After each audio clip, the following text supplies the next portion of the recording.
Hey everybody, this is John from Caveman Snakes. I'm here to talk to you about the bare minimum, which is the question I get asked a lot at reptile shows as far as what people should get for their new hognose snake. Tank dimensions we're looking at today are 20 inches long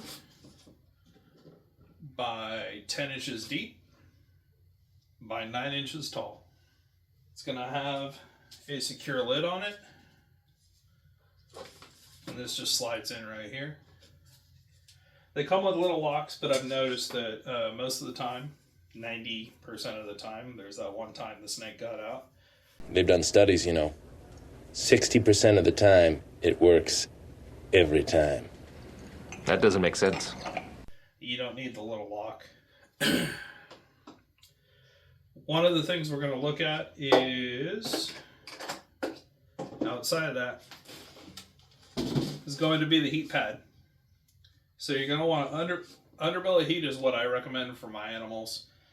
As you can see, it doesn't need to be that big. And then if you're going to do underbelly heat, I try to stay away from saying you have to, but this is the one thing I would say you have to. Get a thermostat to make sure that it doesn't heat up so much that it burns your animal. Right here you can see, maybe, the temperature sensor for the thermostat. It's just glued in with GE silicone number 1. Give it about 48 to 72 hours to off gas. You don't want to give your animal a headache or get them high. Maybe you do, I don't know. I'm not going to judge. One of the other things that I recommend doing is getting latex paint. Get like 2 or 3 different colors if you want to. You can make it a project with the kids. You can Bob Ross it up and paint little trees with a base coat on the outside. And then you're going to do your full background color over the top of that after it dries. And then you'll have little pictures and stuff. It just helps the snake feel more secure and helps reduce them skipping meals because they don't feel safe. The next thing that you're going to want is bedding. I recommend this shredded aspen bedding. It's really good at holding tunnels and you can do it super deep. Minimum on that, I would say 2 inches. Go ham. Use the bedding. Deeper is better. I've done 4 or 5 inches for my females in much bigger tanks. And they really do enjoy it, having that, and it makes them feel safer, so they're a little less likely to refuse meals. Next up is your hides. You can do little hides like these. When they start to get bigger, you can get into these Exoterras.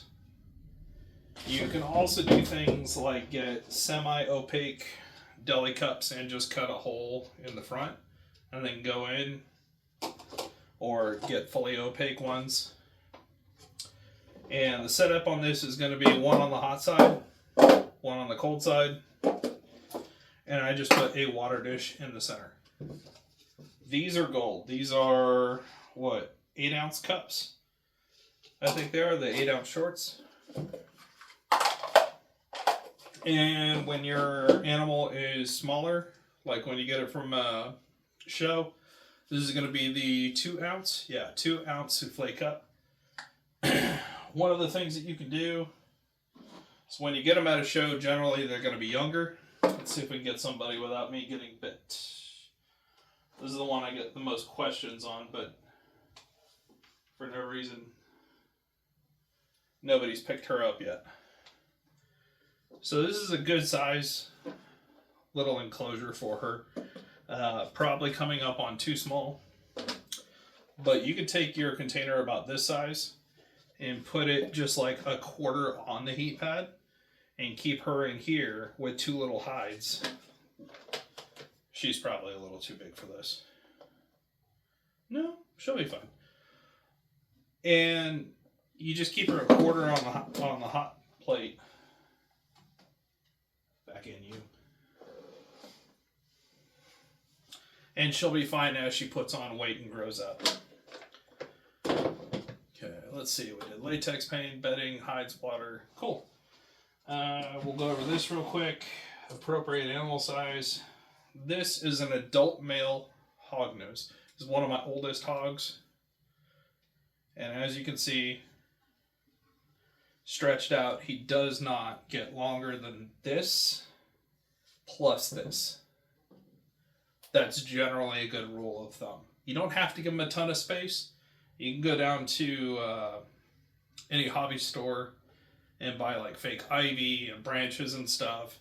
Put it in there. They're non-arboreal, which means they don't live in trees, but they will climb sometimes when they're feeling confident and comfortable. This is Lagatha, one of my biggest breeding females, and we're going to show you the size difference between a female and a male. Second time today she's been pulled out.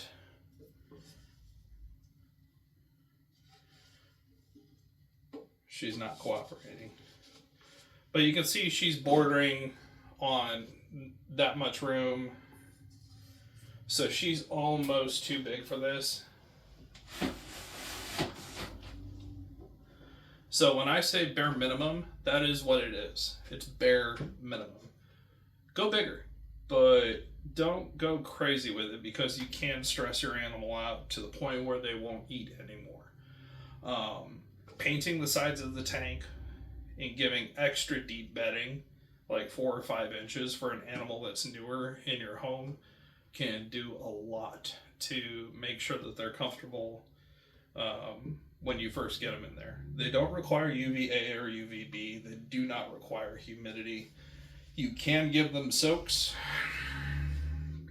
if they've got a stuck shed. And yeah, they're just great little noodles, sassy. Don't film a YouTube video on feeding day and you won't likely have any issue with getting bit. But yeah, that's it. Thanks for joining me.